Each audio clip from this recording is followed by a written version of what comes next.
In our earlier tutorial, we discussed about telluric helix, which was invented by French geologist Alexandre Emile. You can see it on your left hand side. In this model, in his discovery, what he did is he arranged the elements with identical chemical properties along a spiral cylinder, and he found that elements with identical chemical properties fall on a vertical line.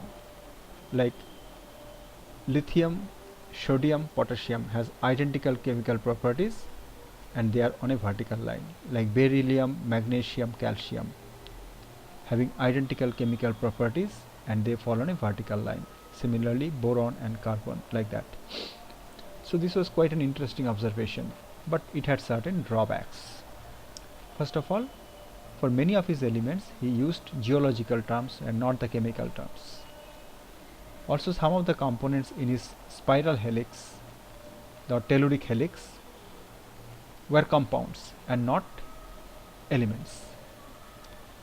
The next contribution came, and it was a very significant contribution, came from English chemist Newland, and it is called Newland's law of octave. Octave means 8, in the year of 1865. That's called Newland's law of octave. He made his observation with 65 elements that were known at his time. That is the year of 1865. The classification was made with 65 elements known at his time. You can see that number of elements on the top and their atomic number at the bottom, just below that. So what he did, he found that pairs of similar elements having similar chemical properties, their atomic number differ by multiple of 8.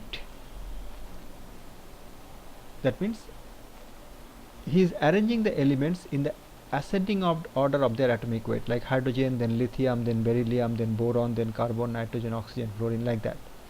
And he found that when he found that two elements are having similar chemical properties, he found their atomic number is differing by 8. Take for example lithium and sodium. He found lithium and sodium has very similar chemical properties and their atomic numbers are 3 and 11 respectively. So difference is 8.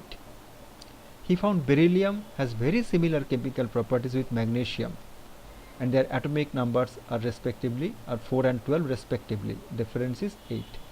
Similarly, boron and aluminium having atomic numbers 5 and 13 and the difference is atomic number is 8. So this was a very interesting observation, but unfortunately his law of octave was not accepted or recognized amongst his contemporaries. So that is the Newland's law of octave.